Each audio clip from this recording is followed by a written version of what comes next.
Thumbnail আর title দেখে তো বুঝেই গেছো আজকে স্পেশাল রান্না কাঁকড়ার ঝাল। কাঁকড়াগুলো সাইজগুলো দেখো আমার হাতের একটা মুঠোর থেকেও বড়, আর দাঁড়গুলো দেখো বাপরে, আমি তো টেনে ভাঙতেই পারছিলাম না। টোটাল 10টা কাঁকড়া ছিল, আর প্রত্যেক কটা কাঁকড়া সাইজগুলো এত বড় আর এত শক্ত হয়ে আছে, আমার টোটাল সমস্ত কিছু মিলিয়ে ধুয়ে কাটতে প্রায় 2 ঘন্টা মতো সময় লেগে গেছে। আর সত্যি কথা বলতে কি, কাঁকড়াগুলো সবকটা তো জ্যামতো, তাই কাটতে আমার বেশ ভয়ই লাগছিল। শুধু দাঁড়গুলো ওইভাবে দড়ি দিয়ে বাঁধা ছিল, এটাই যা রক্ষা। কাঁকড়াগুলোর গায়ে এত ময়লা ছিল, তাই জন্য আমি পুরনো স্কচ ব্রাইট দিয়ে ভালো মতো ডলে এভাবে ধুয়ে নিয়েছি। তোমরা চাইলে যে কোনো ব্রাশও ব্যবহার করতে পারো, আমার মনে হয় ব্রাশটা বেশি বেটার হতো। যাই হোক, ওই সময় আর মাথাতে আসেনি, সামনে ওটা ছিল, ওটা দিয়েই কাজ সেরে ফেলেছি। আজ এতগুলো কাঁকড়া রান্না করার মেন উদ্দেশ্য হলো অরুণিমা দিদি আর ধ্রুব আমাদের বাড়িতে আসছে, আর ওদের দাবি ছিল সব জায়গাতেই তো মাছ মাংস খাচ্ছি, তুই আমাদের কি স্পেশাল খাওয়াবি, চলো। আমি বললাম ঠিক আছে, আমি কাঁকড়া খাওয়াবো। তো সবাই একেবারে রাজি হয়ে গেল। আর এদিকে তো আদা রসুন পেঁয়াজ সমস্ত কিছু কেটে ধুয়ে মা একদম এদিকে রেডি করে দিয়েছে। এখানে আমি কাঁকড়ার মাছটাকে আলাদা, দাঁতটাকে আলাদা, আর ছোট ছোট যে ঠাংগুলো থাকে সেগুলোকে আলাদা করে রেখেছিলাম। ভালো মতো নুন হলুদ দিয়ে মাখিয়ে এইভাবে আমি সবকটা ভেজে নিচ্ছি। ফোড়নে আমি দিয়েছিলাম তেজপাতা, শুকনো লঙ্কা, সামান্য গোটা গরম মশলা, জিরে আর সামান্য পরিমাণ চিনি। অল্প আছে মাছগুলো কিন্তু ভালো মতো লাল লাল করে ভাজতে হবে, নাহলে কিন্তু টেস্ট কিছুই বোঝা যাবে না, আর কাঁচা কাঁচা একটা গন্ধও থাকবে। পেঁয়াজ আদা রসুন কাঁচা লঙ্কা টমেটো ভালো মতো কষানোর পরে এখানে আমি একে একে দিয়ে দিয়েছিলাম হলুদ গুঁড়ো, জিরে গুঁড়ো, ধনে গুঁড়ো, লাল লঙ্কার গুঁড়ো আর সামান্য পরিমাণ নুন। আসল খেলা তো এইবার থেকে শুরু হবে। এই যে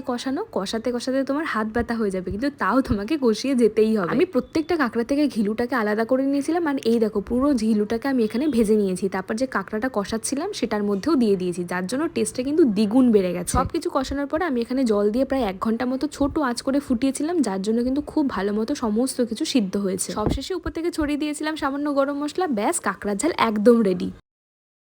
কিরে, খুব ঝাল লেগেছে? আর কেমন হয়েছে? দারুণ দারুণ টেস্ট, দারুণ। বসে পড়েছি খেতে।